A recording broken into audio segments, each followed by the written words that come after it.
ঘটনা লম্বা, আমি সংক্ষেপে বলতেছি। মেয়েটাকে ফাঁকি দিয়া তারে আমি মারবো, বুঝতে দেই নাই আমার বউরে। বললাম চলো বেড়াইতে যাই। মেয়েটা আমার সাথে সাজাই দিয়েছে, তার মা বেড়াতে নিয়ে যাবো এইটা কথা মনে করে। মেয়েটা কদ্দূর যায়, আবার আব্বা আব্বা বলে আমার দিকে ফিরে আসে, আবার পিছনে থাকে, আবার আব্বা আব্বা বলে জড়াই ধরে। এইভাবে করতে করতে যখন নির্জন এলাকায় গেলাম, আমি পাহাড়ের পাশে গর্ত খোঁড়া আরম্ভ করলাম। গর্ত খুঁজি আর মাটি ছিটে এসে আমার দাড়িতে লাগে। বাচ্চা মেয়েটা আমার কাছে এসে দাড়ি দিয়ে ধুল ছাড়ায় দেয়, কয় আব্বা তোমার দাড়িতে ধুল লাগতেছে, তুমি এই কষ্ট করতেছো কেন? মেয়ে তো বোঝে না যে আমি তার জন্যই কবর খুঁজতেছি। কবরটা খোঁড়া হয়ে যাওয়ার পর মেয়েটারে বান্ধা শুরু করলাম। মেয়ে এখন কাঁদতেছে, বাবা আমার বান্ধো কেন? আমি তারে বাঁধা জোরে ওর মধ্যে নিক্ষেপ করে দিলাম। মেয়েটা গর্তের মধ্যে বসে চিৎকার করে বলছে, আব্বা তুমি আমারে বাঁচতে দাও, আমি তোমারে বাপ বলে সমাজে হেয় করবো না, আমি ভিক্ষা করে খাবো, আমারে বাইরো না। লোকটি বলছি, ইয়া রাসূলুল্লাহ, আমার মনে দরদ আসলো না। আমি একটা পাথর উঁচু করে আমার মেয়ের বুক লক্ষ্য করে জোরে মেরে দিলাম। বুকটা ফেটে রক্ত ফিনকি দিয়ে উঠলো, আর মেয়ের বুক থেকে আওয়াজ বেরোলো, আব্বা। আমার কানে যেন এখনো সেই আওয়াজ বাজে। হাদিস শরীফে এসেছে, হুজুরের চোখের পানি দাড়ি ভিজে ভিজে জামার উপরে পড়তেছিল। হুজুর বললেন, আহারে, মানুষেও পারে এইরকম কাম করতে। চিত হয়ে শুয়ে শুয়ে তেলাওয়াত করতেছেন আর বলছেন, আল্লাহ রব্বুল আলামিন, তোমার সৃষ্টি নৈপুণ্যতার ভিতরে কোনো ভুল ধরার ক্ষমতা তো কোনো মানুষের নাই। তবে একটা জিনিস আমার নজরে পড়লো, এই যে বিরাট বট গাছটা, পৃথিবীতে যত গাছ আছে, যেমন গাছ তেমন ফল, তাল গাছটা যেমন ফলও তেমন, নারকেল গাছটা যেমন ফলটাও তেমন, কিন্তু এত বড় বিশাল বট গাছ, ফল হতেছে ছোট্ট ছোট্ট ট্যাবলেটের মতো। গাছটা যেমন, ফলটা তেমন হয়নি।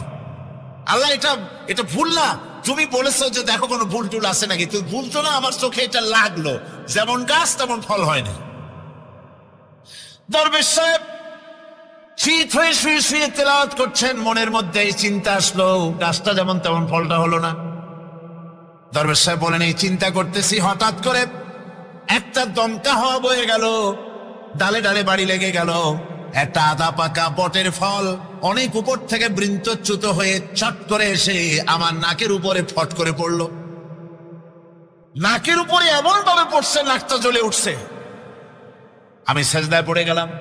দরবেশ সাহেব বলেন, আমি সেজদায় পড়ে গেলাম, চোখের পানি ফেলে আল্লাহর দরবারে মাপ চাইলাম। বললাম, রব্বুল আলামিন, তোমার কোনো জিনিসের ভিতরে কোনো খুঁত নাই, নিখুঁত জিনিস তুমি বানাইছো, কোনো ভুল নাই। আমি চিন্তা করেছিলাম, নারকেল গাছ যেমন তার ফলও তেমন, তাল গাছ যেমন তার ফলও তেমন, বট গাছটা যেমন তেমন ফল। আমার আন্দাজ মতো, আমার চিন্তা মতো, যত বড় বট গাছ অত বড় ফলটা যদি হতো, বটের ফলটা যে পজিশন নিয়ে আমার নাকে পড়েছিল, গাছ যেমন ফল তেমন হলো, নাকও যেত, আমার মাথাও যেত। পৃথিবীতে নারীর যখন কোনো সম্মান ছিল না, মর্যাদা ছিল না, সেই সময় আমার রাসূল, আমার বিশ্বনবী নারীদেরকে সম্মানের হাত ধরে গর্তের ভিতর থেকে উঠাইয়া রানীর সিংহাসনে বসায় দিলেন। সুবহানাল্লাহ। ইমাম জাফর সাদেক, তার কাছে এক নাস্তিক এসেছে।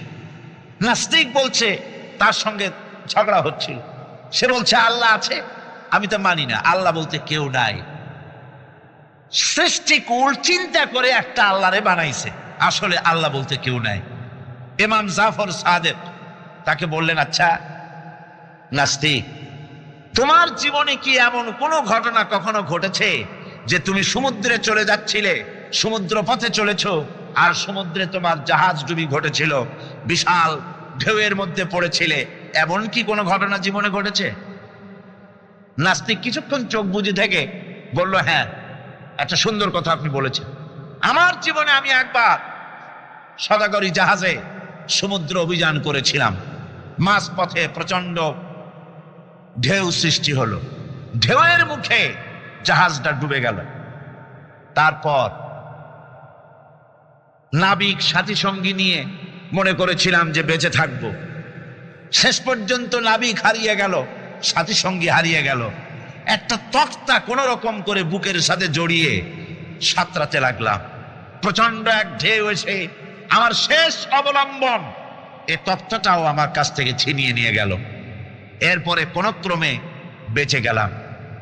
ইমাম জাফর সাদেক তখন তাকে জিজ্ঞেস করলেন, আচ্ছা সত্যি করে বলো, বুকে হাত দিয়া, যখন তোমার জাহাজটা ডুবে গেল সমুদ্রের ভেতরে, নাবিক হারিয়ে গেল, সাথী সঙ্গী হারিয়ে গেল, শেষ অবলম্বন তক্তাটাও যখন হারায় গেল, তখন তোমার মন কার কাছে সাহায্য চেয়েছিল বলো তো? নাস্তিক এবার কিছুক্ষণ নীরব হয়ে গেল। নাস্তিক এবার বলছি, সত্য করে বলতেছি, যখন আমার কাছে আর কিছুই অবলম্বন ছিল না, বাঁচার কোনো পথ ছিল না, জীবনের মধ্যে একটা বার সেই মুহূর্তে আমার মুখ থেকে নিজের অজান্তে বেরিয়ে গেল, আল্লাহ আমারে বাঁচাও। এই যে বললাম, সঙ্গে সঙ্গে এক তুফান প্রচন্ড আঘাত দিয়ে আমাকে ছিটকে দিয়ে তীরে আমাকে নিক্ষেপ করে দিল। ইমাম জাফর বললেন, নাস্তিক রে, জাহাজ ডুবে গেল, নাবিক হারায় গেল, তক্তা হারায় গেল, যাকে জীবনে একবার জাগ দেওয়ার পর অত বড় বিপদ থেকে বাঁচাই দিল তোমার এই অদৃশ্য থেকে সাহায্য করে, সেই আল্লাহরে কেমনে ভুলে গেলে? কিভাবে তাকে তুমি অস্বীকার করলে? নাস্তিকের চোখ থেকে পানি বেরিয়ে গেল। নাস্তিক বলল, ইমাম আমি ভুল করেছি, আমি আমার জীবনের সাথে প্রতারণা করেছি, আমি হাত বাড়ায় দিলাম, আমার ইমানের কলেমা পড়াইয়া দেন। নাস্তিক পড়ে নিল, লা ইলাহা ইল্লাল্লাহু মুহাম্মাদুর রাসূলুল্লাহ। একবার একজন দরবেশ সাহেব রাস্তা দিয়ে যাচ্ছেন, প্রতিমধ্যে তিনি দেখতে পেলেন নদী থেকে এক কলসি পানি নিয়ে এক যুবতী সুন্দরী মেয়ে রাস্তা বেয়ে যেতেছে। দরবেশ সাহেব দাঁড়ায় গেলেন আর ওই যুবতীর দিকে এক নজরে তাকায় আছেন, চোখে পলক দেয় না। এরপরে যুবতী থমকে দাঁড়ায় গেল। আধা বুড়া মানুষ, দাড়ি অর্ধেক পাইকে গেছে, দেখতে তো দেখায় খুব বুজুর্গ মানুষ, কিন্তু রাস্তায় আমার একা পায়া এমনি করে তাকিয়ে আছে আর চোখ দিয়েও তো পানি পড়ে। ব্যাপারটা কি? দরবেশ কান্দে কেন? প্রতিমধ্যে আমাকে একা পেয়ে দরবেশ কাঁদে কেন, তাকিয়ে আছে কেন? মহিলার চিন্তা জাগলো। শেখ সাদি রহমতুল্লাহ আলাইহি ঘটনা লিখেছেন, বাংলা কবিতার অনুবাদ করেছেন। একদা সুখদায়ক প্রমোদা বদন, দর্শন করি মম ঝরিল নয়ন, হেসে কহে সে রূপসী সবিস্ময় মন, কহ দেখি মহাশয় কহ কি কারণ, বিষয়ে বিরাগী তুমি ভুবনে প্রচার, কি হেতু জন্মিল তব মানস বিকার। যুবতী মেয়েটি বলছে, ওগো দরবেশ সাহেব, হুজুর সাহেব, আমি একটা যুবতী মেয়ে লোক, রাস্তায় আমাকে একা পেয়ে আপনি আমার দিকে তাকায় আছেন আর কাঁদতেছেন। এই বৃদ্ধ বয়সে ভীমরতি হলে কেন? আমাকে দেখে কাঁদেন কেন আর এক নজরে কেন তাকায়ছেন? কারণটা কি? কি কুমতলব আছে? দরবেশ সাহেব বলছেন, হেসে কহিলাম বালে করহ শ্রবণ, নেত্র ঝরে তবু হেতু ভেব না এমন। হে রূপসী মেয়ে, তোমার জন্য আমি কান্দি, একথা একবারও চিন্তা করো না। যে শিল্পী রচিল ওই সুধাংশু বদন, তাহার তরে ঝরে নেত্র নয়নে জীবন। তোমার প্রেম পাওয়ার জন্যে তোমাকে দেখে লোবাতুর এবং কামুক হয়ে তোমার দিকে তাকায় কান্দি, একবারও ভেব না। আল্লাহর কসম আমি কাঁদতেছি, তোমার এত সুন্দর স্বাস্থ্য আর চেহারা যে আল্লাহ রাব্বুল আলামিন বানায় দিলেন, না জানি সেই আল্লাহ কত সুন্দর, যার সৃষ্টি এত সুন্দর, সে আল্লাহ রাব্বুল আলামিন না জানি কত সুন্দর। হযরত আব্দুল্লাহ জুলবাজাদাইন, যার কথা বুখারীতে লেখা হয়েছে, সুবহানাল্লাহ কোন যুবক মানুষ ইসলাম কবুল করেছেন। ইসলাম কবুল করতে গিয়ে বাড়ি ঘর জায়গা জমি কিছুই ছিল না। ছোট্ট অবস্থায় বাবা মারা গেছে, চাচার ঘরে লালিত পালিত হচ্ছিলেন। এরপরে রাসূলের প্রতি ঈমান আনবেন, চাচার ভয়তে পারেন না। হুজুর হিজরত করলেন। আব্দুল্লাহ তার নাম ছিল আব্দুল উজ্জা। তিনি চলে গেলেন চাচার কাছে। চাচা গো, মুহাম্মদ সাল্লাল্লাহু আলাইহি ওয়াসাল্লাম আল্লাহর নবী ব্যাপারে তোমার মত কি? তিনি বলেন আমারও তো তাই মনে হয়। যদি তাই মনে হয় তার উপর ঈমান আনবেন কিনা? চাচা বলে না, কখনো ঈমান আনবো না। ভাতিজা বলতেছেন চাচাজি, বছরের পর বছর ধরে অপেক্ষা করতেছিলাম, আমি আপনার অধীনে আছি বলে ইসলাম কবুল করতে পারি নাই। আমার ইচ্ছা ছিল আপনি আগে করবেন, তারপরে আপনাকে দেখা দেখি আমি করব। কিন্তু আপনি যখন ইসলাম কবুল করলেন না আর করবেন না বলে যখন ঘোষণা দিলেন, আপনাকে উপস্থিত রেখে আমি ঘোষণা দিলাম লা ইলাহা ইল্লাল্লাহু মুহাম্মাদুর রাসূলুল্লাহ। চাচা বলছে, ভাতিজা এর পরিণাম জানো? কয় না, জানি না। এর পরিণাম হচ্ছে তুমি আমার বাড়িতে থাকো, আমার বাড়ি ছাড়তে হবে। বললেন রাজি আছি। উট ছাগল ভেড়া ঘোড়া যা দিছি ছাড়তে হবে, বলছে রাজি আছি। চাচা বলছে শুধু তাই নয়, পরনে যে লুঙ্গি আছে, গায়ে যে জামা আছে, তামার পয়সার লুঙ্গি জামা ছাড়তে হবে। ভাতিজা বলছে ইমানের জন্য যা চাও সব ছেড়ে দেব। জামা লুঙ্গি খুলে ফেলে দিয়া দিলেন। হাদিস। তিনি চলে গেলেন মায়ের কাছে ওই অবস্থায়। মা এই যুবক ছেলেকে উলঙ্গ অবস্থায় দেখে 2 হাত দিয়ে নিজের চোখ চেপে ধরেছেন। বাবা, তোমার এই অবস্থা কেন? ছেলে বলছেন, মা ঈমান আনার কারণে আমার এই অবস্থা হয়েছে। মা বলে, বাবারে কি চাও আমার কাছে? আব্দুল লজ্জা বলছে, মা কিচ্ছু চাই না, একটুখানি কাপড় আমারে দাও, আমি বিশ্ব নবী মুহাম্মদ সাল্লাল্লাহু আলাইহি ওয়াসাল্লামের খেদমতে যেতে চাই। মায়ের কাছে পুরানা কম্বল ছিল, কম্বলটা তিনি দিয়ে দিলেন। হাজরাতে এখনো তো সে মুসলমান হয়নি, ওই কম্বলটা ছিঁড়ে নিয়ে 2 টুকরা করে কম্বলটা পরলেন, আদাটা তাতে করে হাঁটু ঢাকে না, আর একটা কোন রকম গায়ে দিলেন। এরপরে হেঁটে হেঁটে কষ্ট করে মদিনায় চলে গেলেন। মসজিদে নববীর ভিতরে ঢুকে দরজার কাছে বসা বিশ্বনবী জনাবে মুহাম্মদুর রাসূলুল্লাহ সাল্লাল্লাহু আলাইহি ওয়াসাল্লাম মসজিদে নববীতে, যুবক, হাঁটুর উপরে কাপড়, মাথার চুল উস্কো খুস্কো চেহারা, ক্ষুধার্ত চেহারা। হুজুর জিজ্ঞেস করছেন, তুমি কে? তিনি বললেন, আমার নাম আব্দুল উজ্জা, তোমার এই অবস্থা কেন? তিনি বললেন, হুজুর ঈমান আনার জন্য বাড়ি ঘর জায়গা জমিন উট বাছুর সব হারাইছি, এমনকি পরনের লুঙ্গিও আমারে দেয় নাই, মার কম্বলটা ছিঁড়িয়ে এনেছি। নবীজি আসহাবে সুফফার ভিতরেই তাকে বসতে দিলেন, তাকে থাকতে দিলেন, আর বললেন তারে কোরআন শরীফ শিখাবা। আব্দুল উজ্জাকে হুজুর বললেন, তোমার নাম উজ্জা নয়, তোমার নাম আব্দুল্লাহ। হাদিস শরীফে এসেছে আল্লাহর কাছে 2টা নাম বেশি প্রিয়, একটা হচ্ছে আব্দুল্লাহ আর একটা হচ্ছে আব্দুর রহমান। মুসলমান হলেন। এরপরে আসহাবে সুফফার মধ্যে বসে আছেন, কোরআন শরীফ জোরে জোরে তেলাওয়াত করেন। আসহাবে সুফফা রাসূলের কাছে নালিশ করলেন, অভিযোগ করলেন, হুজুর এই আব্দুল্লাহর কোরআন শরীফ এত জোরে পড়ে, তার চিল্লানির জ্বালায় আমরা বিশ্রাম করতে পারি না। নবীজি বললেন, সাহাবীরা আব্দুল্লাহকে বেশি করে চিল্লাইতে দাও, বাধা দিও না, কারণ তার ঈমান বড় দামের ঈমান হয়েছে, ঈমান আনতে গিয়ে কিছু আনতে পারে নাই, তাকে বাধা দিও না, প্রাণ ভরে চিল্লাইতে দাও, জোরে জোরে পড়তে দাও। ইতিমধ্যে তাবুকের যুদ্ধে রণদামামা বেজে উঠেছে। রোমান সৈন্যরা হুজুরের সঙ্গে যুদ্ধ করবে, জিহাদ করবে, ইসলামকে পরাজিত করার জন্য তারা আক্রমণের প্রস্তুতি নিল।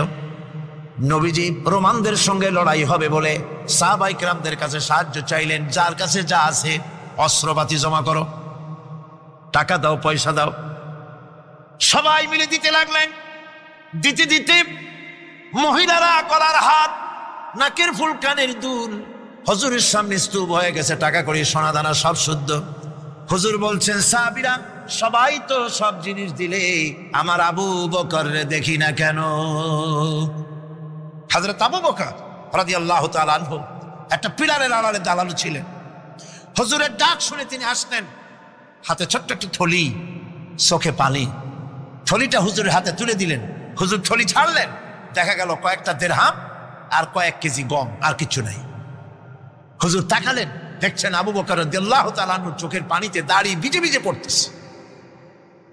হুজুর বললেন, আমার সাহাবীরা, আজ তোমরা সকলে মিলে যে দান করেছো, সেই দানের তুলনায় আবু বকর যে দান করেছে আল্লাহ রাব্বুল আলামিনের কাছে তা বেশি মূল্য হয়েছে।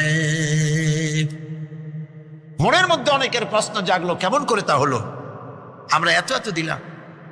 হুজুর জিজ্ঞেস করলেন, ও সাহাবী, তুমি কত দিয়েছো, বাড়ি কত আছে? তিনি বললেন, এত দিছি, এত আছে। তুমি কত দিয়েছো, কত রেখে এসেছো? প্রত্যেকে এরকম বলল।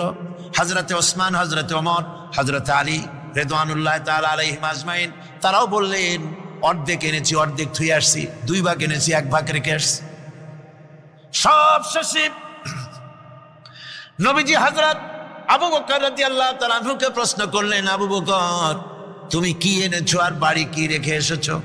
হযরত আবু বকর বলেন, ইয়া রাসূলুল্লাহ, ইয়া হাবিবাল্লাহ, আমার বাড়িতে জাগতিক সম্পদ বলতে যা বুঝায় সবটুকু এনে নবীজির কদম মোবারকে দান করে দিয়েছি। আবু বকরের ঘরে এখন আল্লাহ আর তার রাসূল ছাড়া কোনো জিনিস বাকি নাই, যা ছিল সব এনেছি। হুজুর জিহাদে রওনা হলেন 30,000 সৈন্য সাথে, 30,000 সৈন্য নিয়ে নবীজি তাবুকের দিকে চললেন। পথের মধ্যে হযরত আব্দুল্লাহ এসে হুজুরের সামনে দাঁড়ায় গেছেন। আব্দুল্লাহ এসে বলেন, ইয়া রাসূলুল্লাহ, একটু দাঁড়ান। এই জিহাদে মেয়ে লোক পুরুষেরা সাহাবীরা সবাই প্রাণ ভরে দান করলো, কিন্তু আমি এমন এক বান্দা, আল্লাহর কিছুই দিতে পারলাম না। আমার তো দেওয়ার মতো কিছুই নাই হুজুর, আমার দেওয়ার মতো কিছুই নাই। তবে আমি আপনার কাছে দোয়া চাই, আপনি দোয়া করুন, আমি যেন এই যুদ্ধে, এই জিহাদের ময়দানে আমি যেন শহীদ হতে পারি। নবীজি বললেন, একটু বাকল নিয়ে আসো গাছের। একটা গাছের বাকল আনা হলো। এই বাকলটা হুজুর নিজ হাতে আব্দুল্লাহর হাতে বাঁধা দিলেন আর বললেন, রব্বুল আলামিন, আমি আব্দুল্লাহর রক্ত কাফেরদের জন্য হারাম করে দিলাম। হযরত আব্দুল্লাহ কেঁদে জারজার হয়ে যাচ্ছেন, বলছেন, ইয়া রাসূলুল্লাহ, আমি চাইলাম শহীদ হব, আর আপনি আমার রক্তকে কাফেরদের জন্য হারাম করে দিলেন। হুজুর বলেন, আব্দুল্লাহ রে, এখন যদি তোমার মৃত্যু জ্বরের ভিতরে হয়, আল্লাহ রাব্বুল আলামিন তোমারে শাহাদাত নসিব করে দিবেন।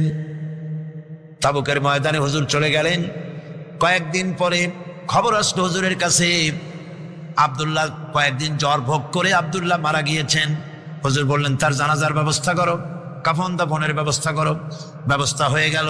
রাতের বেলায় দাফন হবে।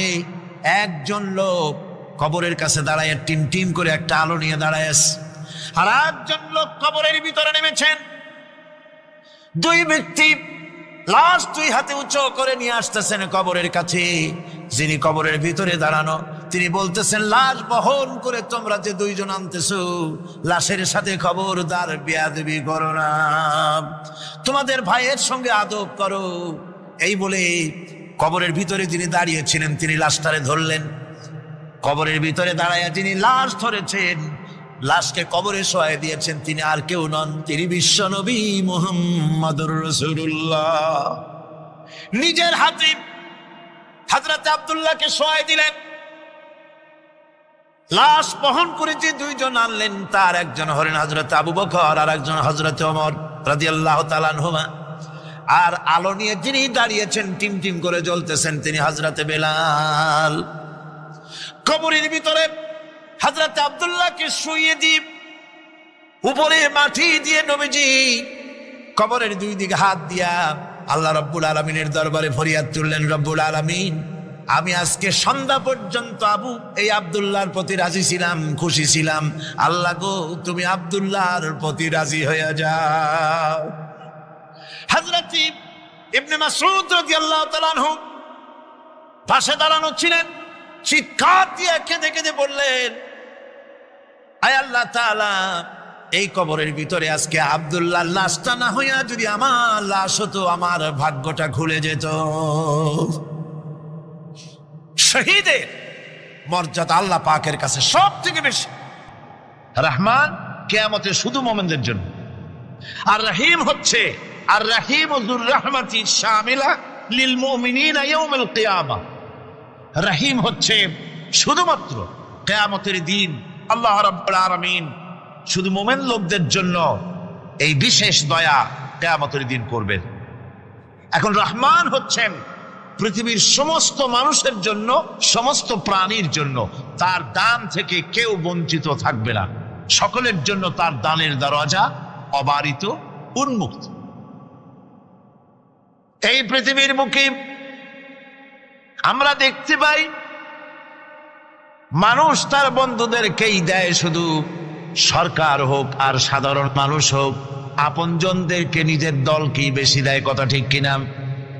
নিজের দলের প্রতি, আত্মীয় স্বজনের প্রতি স্বজন প্রিয়তা মানুষের শরীরের ভিতরে রোগ হিসাবে কাজ করে, আর এভাবে করে নিজের দল আর আত্মীয় স্বজনকে বেশি করে সুযোগ সুবিধা দেয়। শত্রুকে কেউ দেয় না, শত্রুকে কেউ ডেকে ডেকে কোনো জিনিস দিতে চায় না বা দেয় না। আল্লাহ রাব্বুল আলামিন এমন রহমান, এমন দয়াবান, এমন মেহেরবান, যারা তার ইবাদত করে, যারা তাকে স্বীকার করে, আল্লাহ বলে তাকে যারা সেজদা দেয় আল্লাহ পাক তাদেরকেও দেন।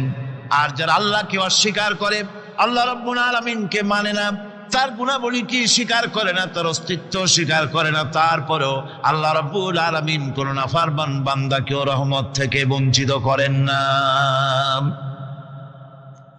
সে যেই হোক, বেনামাজি হোক, মুরতাদ হোক, নাস্তিক হোক, তারপরে আল্লাহর অনুগ্রহ থেকে সে বঞ্চিত থাকে না। কথা ঠিক কিনা? বরং এটাই আমরা দেখি, নামাজি, দিনদার, পরেজগার মানুষ তার বরং কম থাকে, সে বরং কম পায়। বাড়ি নাই, ঘর নাই, কলকারখানা নাই, আর নামাজ রোজা করে না, হজ যাকাত করে না, আল্লাহর সাথে বিরোধিতা করে, আল্লাহরে মানেই না, বলে দেয়ার ইজ নো গড, স্রষ্টা বলতে কেউ নাই। এই ড্রিঙ্ক অ্যান্ড বি মেরি, এই হচ্ছে তাদের থিওরি, তাদের দর্শন, তাদের ফিলসফি। এই জাতীয় লোকগুলি বরং দেখা যায় তারা ক্ষমতা পায়, বাড়ি হয়, গাড়ি হয়, কল হয়, কারখানা হয়, সম্মান পায়। এটা কেন? এর কারণ হচ্ছে আল্লাহ রাব্বুল আলামিন এই পৃথিবীর কোনো মূল্য দেন না। এই পৃথিবীর মূল্য যদি আল্লাহ পাকের কাছে একটা মশার দানার তুল্য যদি হতো, আল্লাহ পাক বিদ্রোহীদেরকে, কাফেরদেরকে এক ঢোক পানি আল্লাহ পাক গিলতে দিতেন না। এবার চিন্তা করেন, আল্লাহর ব্যাপারে যে দৃষ্টান্তটা দেওয়া হয়েছে, দৃষ্টান্তটা কত গুরুত্বপূর্ণ। মশার দানার তুল্য, মশার দানার তুল্য এই পৃথিবীর দাম নাই আল্লাহর কাছে। আপনাকে যদি কেউ 10 লক্ষ মশার দানা বহু কষ্ট করে জোগাড় করিয়া যদি কেউ দেয়, তাহলে আপনি কয় টাকা দিয়ে কিনবেন? 4 পয়সা দিয়েও একজনে বলছে 4 পয়সাও দিবে না। তাহলে বোঝেন এর কোনো মূল্য নাই। একটা মশার দানার তুল্য মূল্য আল্লাহ পাক এই পৃথিবীর দেন না, যার কারণে অবারিত উন্মুক্ত হস্তে আল্লাহ পাক সমস্ত মানুষের জন্য, প্রাণী জগতের জন্য তিনি করুণা করেছেন সকলকে। এই করুণাময় রহমান আল্লাহ পাক, তিনি গুনাহগারদেরকে, যারা আল্লাহ পাকের ফরমাবরদারি করতেছে, তাদেরকে সকলকে আল্লাহ পাক সমানভাবে তার জিনিসগুলিকে তিনি দিয়ে দিচ্ছেন। এটা হচ্ছে রহমান। আর রহিম হচ্ছে, হাদিস শরীফে বলা হয়েছে, আর রহমানু রহমানুদ দুনিয়া ওয়াল আখিরা, আর রহিম ও রহিমুল আখিরা। মোমেন রহমান তো শুধু আল্লাহ পাক দুনিয়া এবং আখিরাতের জন্য, আর রহিম শুধুমাত্র আখিরাতের জন্য। আবার কোন কোন আয়াতে বলা হয়েছে যে আল্লাহ পাক দুনিয়ার মানুষের জন্য রহিম। একটি আয়াতে ভাবে বলা হয়েছে, হুয়াল্লাযী ইউসাল্লি আলাইকুম ওয়া মালাইকাতুহু লিয়ুখরিজাকুম মিনাজ যুলুমাতি ইলান নূর ওয়া কানা বিল মুমিনিনা রহিমা। সে আল্লাহই তোমাদের প্রতি রহম করেছেন, রহমত নাজিল করেছেন, এবং তার ফেরেশতাগণ এই উদ্দেশ্যে যে তোমাদেরকে তিনি অন্ধকার থেকে আলোর দিকে বের করে নিয়ে আসবেন। আর তিনি হচ্ছেন মুমিনদের জন্য রহিম, অত্যন্ত দয়াবান। আরবি ভাষায় আর রহমান অন্তর জগতের এমন একটি নম্র উচ্ছ্বাসিত অবস্থার প্রতি ইঙ্গিত করে যার ফলে তার স্বতঃস্ফূর্তভাবে নিজের থেকেই মহানুভবতা এবং প্রীতি ও মহব্বতের ইচ্ছার বহির্প্রকাশ ঘটে।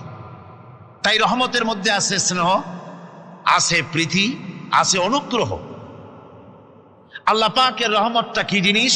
সেটা হচ্ছে রহমতি ওয়াসিআত কুল্লা শাই। আমার রহমত দিয়ে সমস্ত জিনিসকে ঢেকে রাখা হয়েছে। প্রত্যেকটি জিনিসের ভিতরে আল্লাহ পাকের রহমত রয়েছে। রহমত ছাড়া এই পৃথিবীতে মানুষের চলার কোনো পথ নাই। সমস্ত ব্যাপারই আল্লাহ পাকের রহমত আর রহমত।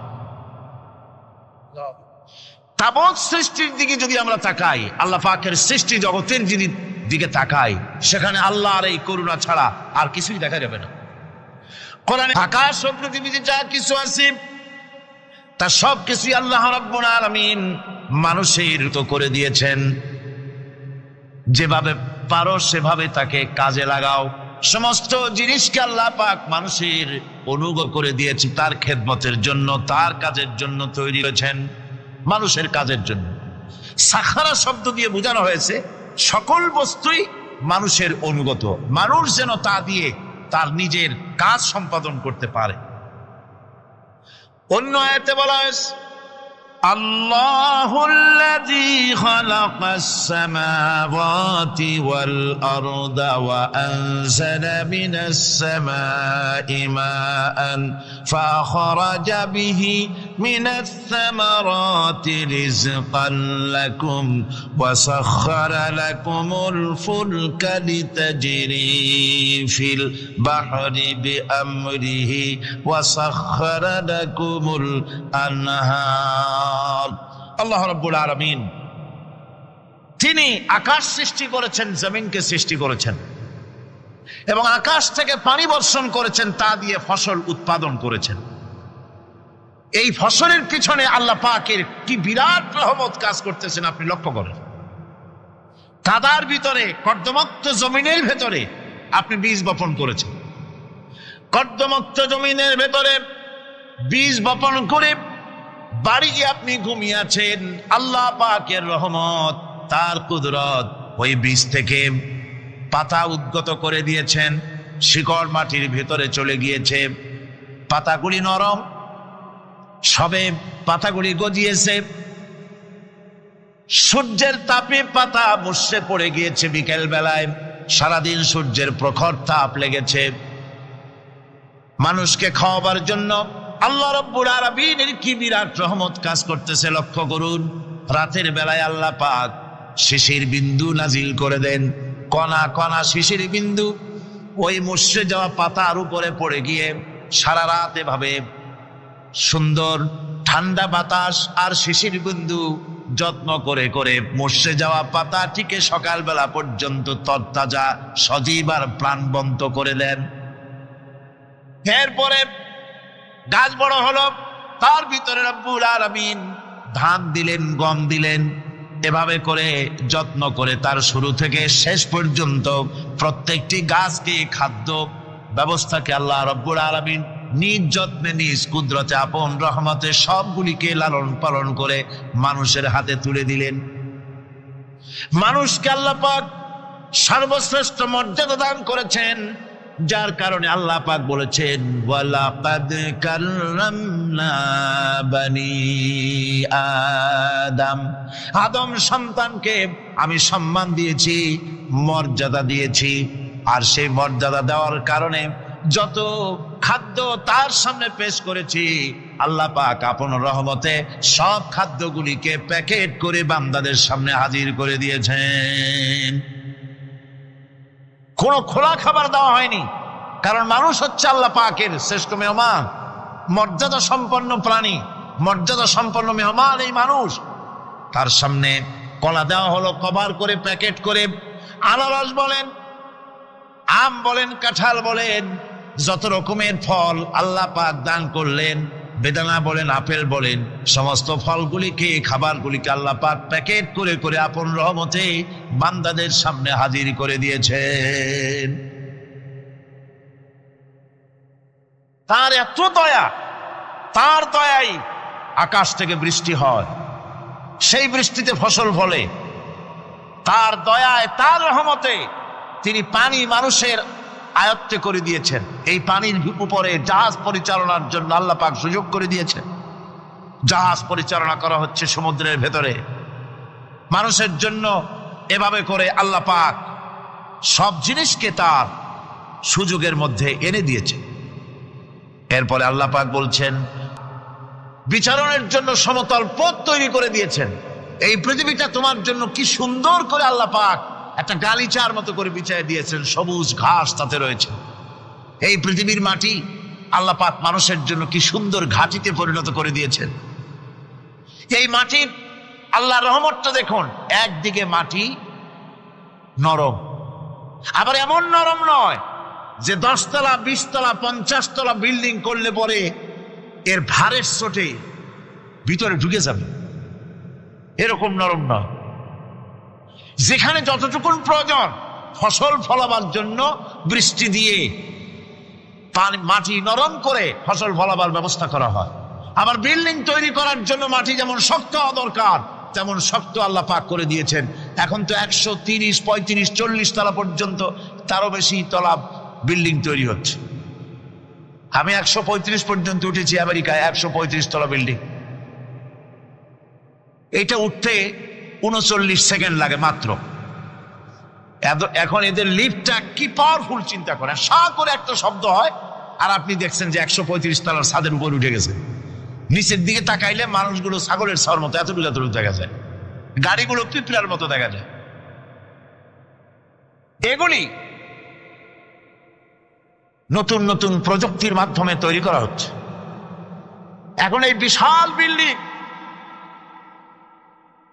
এত ওজন, এই ওজন ধারণ করার জন্য মাটিকে আল্লাহ পাক ভারসাম্য, শক্তির ভারসাম্য দান করেছেন।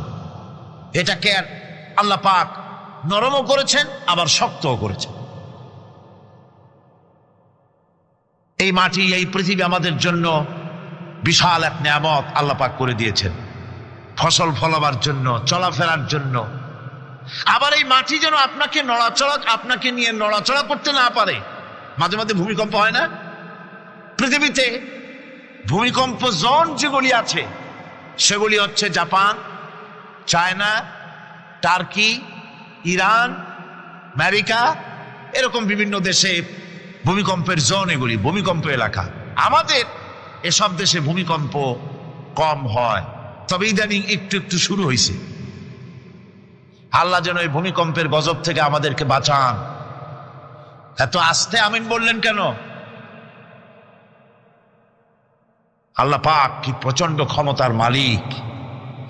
তিনি রহমত করে এ জমিনকে সুন্দর স্থিতি স্থাপক, একটা স্থিতিশীলতা করে দিয়েছেন। এই পৃথিবী যেন আমাদের নিয়ে নড়াচড়া করতে না পারে সেজন্য আল্লাহ পাক পাহাড় সৃষ্টি করেছেন। চট্টগ্রামে পাহাড় আছে না? রাঙামাটি, খাগড়াছড়ি, বান্দরবান পাহাড় আছে না? আছে। লোকেরা এই পাহাড়ের উপকারিতা বোঝে না, সমানে পাহাড় কাটে। যারা পাহাড় কাটেন তারা আত্মঘাতী কাজ করেন, তারা পৃথিবীর মানুষের ক্ষতি করেন। পাহাড় আল্লাহ পাক তৈরি করেছেন। আল্লাহ কোন জিনিস খেলতামাশার জন্য তৈরি করেন নাই। গতকাল এই আয়াতটি আমি পড়েছিলাম, الذين يذكرون الله قياما وقعودا وعلى جنوبهم ويتفكرون في خلق السماوات والأرض ربنا ما خلقت هذا باطلا। নিরর্থক করে আল্লাহ পাক কোন জিনিসকে তৈরি করেন নাই। আল্লাহ পাক এই পাহাড় সৃষ্টি করেছেন জমিনের ভারসাম্য রক্ষা করার জন্য। সেই পাহাড়গুলি কাটতেছে মানুষ সমানে, গাছ কাটতেছে সমানে। এতে করে প্রকৃতির ভারসাম্য নষ্ট হয়ে যাচ্ছে। এগুলি সব আল্লাহ পাকের রহমত, সবগুলি আল্লাহ পাকের নিয়ামত। খালি খালি আল্লাহ কিচ্ছু তৈরি করেন নাই। ব্যাঙ্গুলারে জনমের মতো খাইয়া ব্যাঙের ব্যবসা করে, চীনের কাছে ব্যাঙ বিক্রি করে।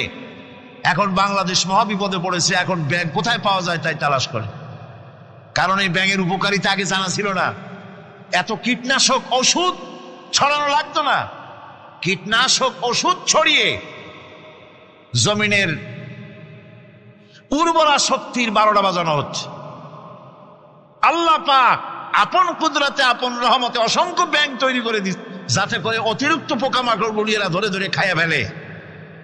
আল্লাহ পাকের এগুলি কিভাবে নষ্ট করা হলো।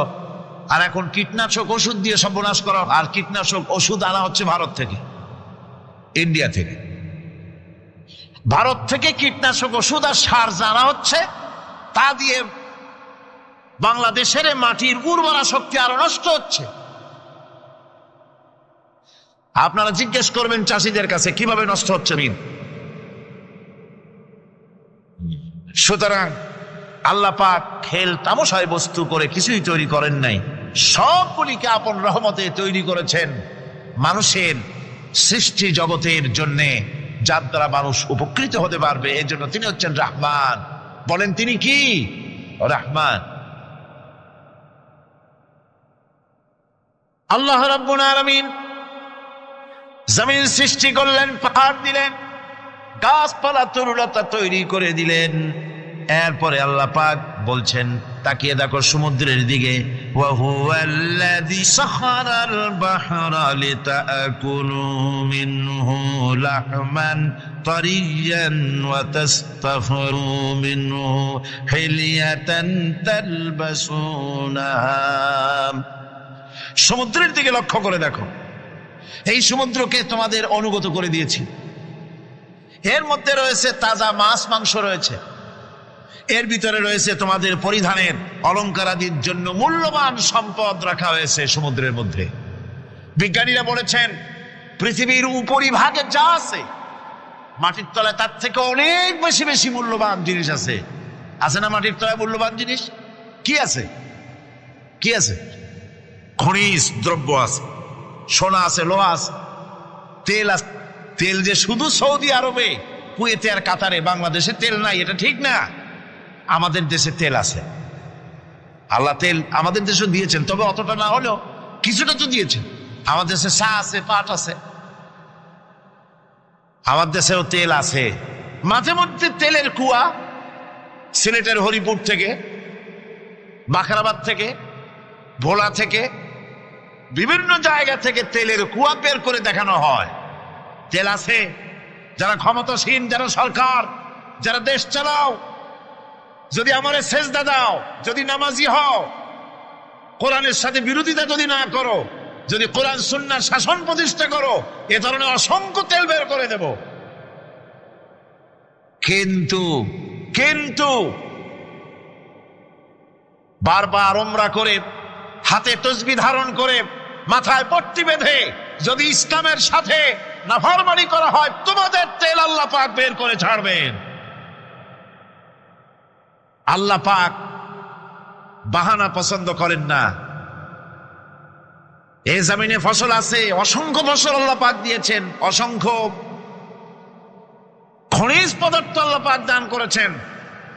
সেই খনিজ পদার্থগুলি আল্লাহ পাক, খনিজ দ্রব্যগুলি আল্লাহ পাক দিবেন মুমিনদের হাতে। কাদের হাতে দিবেন? আল্লাহ পাক বলেছেন, ওয়ালাউ আন্না আহলাল কুরা আমানু ওয়াত্তাকাউ লাফাতাহনা আলাইহিম বারাকাতিম মিনাস সামাই ওয়াল আরদ। দেশের লোকেরা, জনপদের লোকেরা যদি আমার উপর ঈমান আনে আর আমার কি ভয় করার নীতি যদি অবলম্বন করে চলে, তাহলে ওই দেশের মানুষের জন্য আকাশ আর জমিনের সব বরকতের দরজা আমি আল্লাহ খুলে দেব।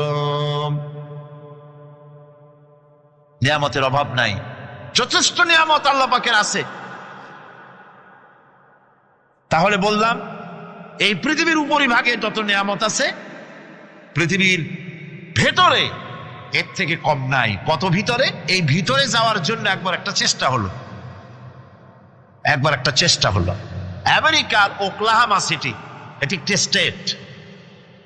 এই স্টেটের পাশে একটা জায়গা বেছে নেওয়া হলো, যে পৃথিবী, তাদের ধারণা ছিল যে মাটি খুঁড়তে খুঁড়তে এর পৃথিবীর অপর পৃষ্ঠে যাওয়ার জন্য একটা আন্ডারগ্রাউন্ড রাস্তা করা যায় নাকি? ছোটবেলায় পড়ছিলাম এক ভূগোলে একটা বইতে যে কেউ যদি আমাদের দেশ থেকে এখান থেকে মাটি খোঁড়া আরম্ভ করে তাহলে মাটি খুঁড়তে খুঁড়তে একদিন না একদিন আমেরিকায় পৌঁছে যাবে। কোনো ভিসা টিসা লাগবে না, VD7 DB7 97 লাগবে না, এমনি যাইতে পারেন। মানুষেরা চেষ্টা করলো মাটি খোঁড়া, মাটি খুঁড়তে খুঁড়তে পৃথিবীতে এটাই ছিল প্রথম এই দুঃসাহসিক পরিকল্পনা। ৬,০০০ ফিট পর্যন্ত মাটি খনন করার পর কোন কুল কিনারা করতে না পেরে তারা এই দুঃসাহসিক পরিকল্পনা ছেড়ে দিন। কিন্তু গবেষণার শেষ হয়নি। যারা গবেষণা করেছেন তারা গবেষণালব্ধ, তাদের অভিজ্ঞতা তারা লিখেছেন যে পৃথিবীর অন্তত ১৮০ মাইল গভীর পর্যন্ত তাদের একটা আইডিয়া হয়েছে যে পৃথিবীর মাটির নিচে অসংখ্য খনিজ দ্রব্য রয়েছে, অসংখ্য নিয়ামত এই পৃথিবীর মাটির ভিতরে আল্লাহ পাক লুকায় রেখেছেন। ওর তলায় কি আছে বিজ্ঞানীদের মাথায় এখনো ঢোকে নাই। এই পৃথিবীর উপরে যা আছে ভেতরের থেকে আল্লাহ পাক বেশি রেখেছেন। এরপরে সমুদ্র, সমুদ্রের ভয়াল দৃশ্য দেখলে পরে মানুষের কলিজা ভীত প্রকম্পিত সন্ত্রস্ত হয়ে যায়। কথা ঠিক কিনা? যত বড় বাহাদুর হোক সমুদ্রের ঢেউর মধ্যে যদি পড়ে বাহাদুরি আর থাকে না, ঠিক কিনা কন? যতই বড় কাল্লা নাই, কিন্তু সমুদ্রে গেলে আর অসুবিধা হয় না। সমুদ্রের ঢেউয়ের মধ্যে যখন মানুষ পড়ে আল্লাহ পাক বলেছেন দাল্লা মান তাদউনা ইল্লা ইয়াহু, একমাত্র আল্লাহ ছাড়া সবাইকে ভুলে যায়। আমি দেখেছি সমুদ্রের দরিয়ার ভিতরে ঢেউ যখন শুরু হয় অমুসলিমরা পর্যন্ত তাদের ভাষায় স্রষ্টাকে যা বলে সে নাম ভুলে গিয়ে সকলের মুখ থেকে বেরোয় আল্লাহ আল্লাহ আল্লাহ, আল্লাহ বাঁচাও।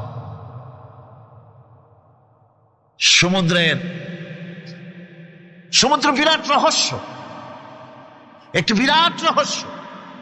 বারমুদা ট্রায়াঙ্গলের কথা আপনারা শুনেছেন।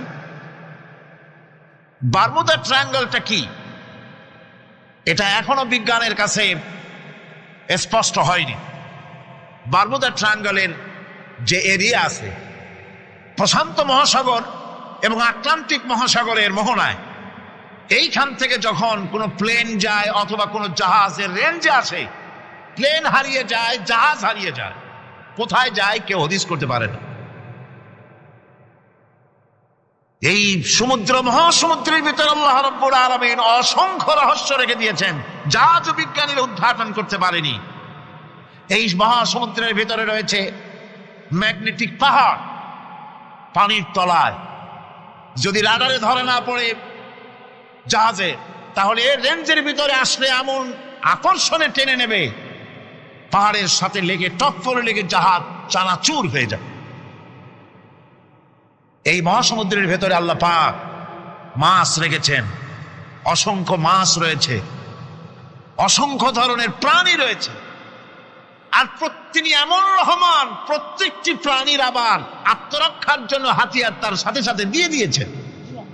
এক প্রকারের মাছ আমি নিজে দেখেছি সি ওয়ার্ল্ডে গিয়ে, এক প্রকারের মাছ আছে সে যদি আক্রান্ত হয় তাহলে তার পেছনের দরজা থেকে এক প্রকারের লাভা, এক প্রকারের আটা জাতীয় জিনিস ছেড়ে দেয়।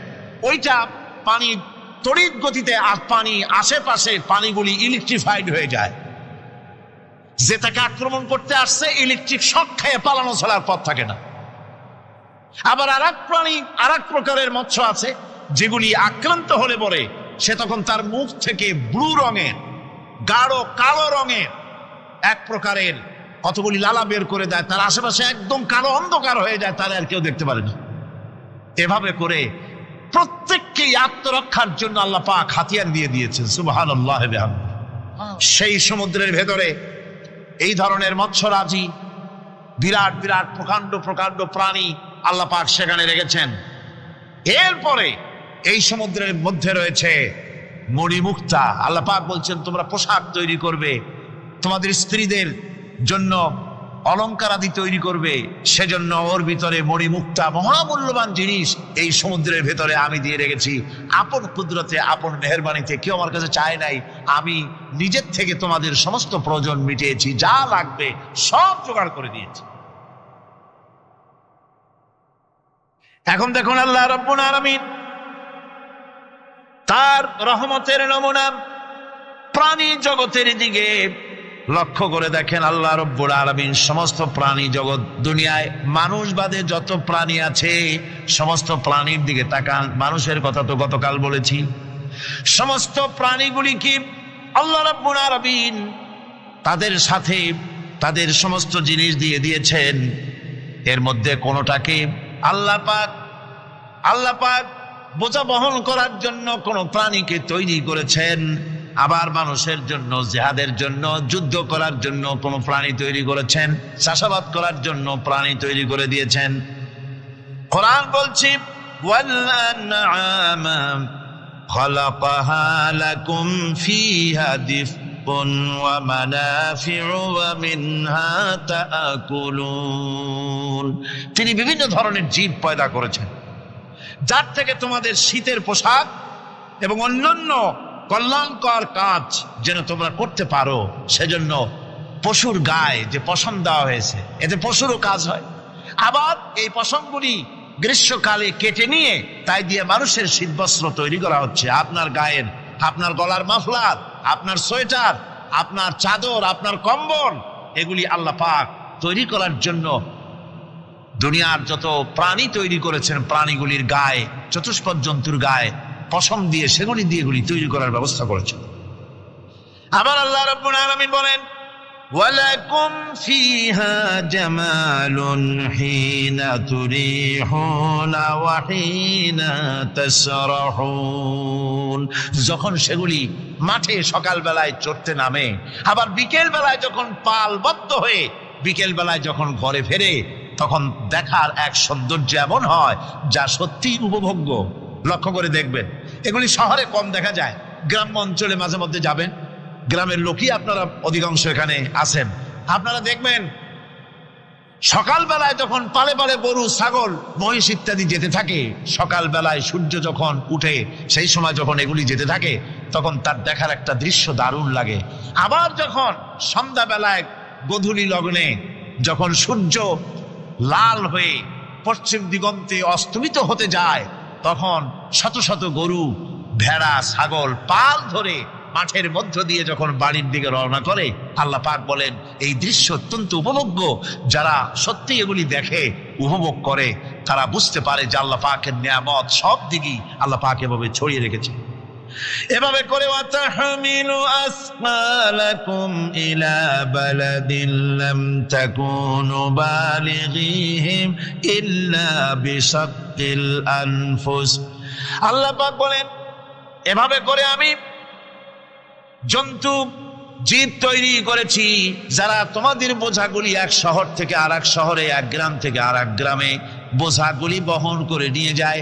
এভাবে আমি যদি চতুষ্পদ জন্তু তৈরি না করতাম, তোমরা নিজেরা ঘাড়ে করে, পিঠে করে এ বোঝাগুলি বহন করা বড়ই কষ্টসাধ্য হয়ে যেত।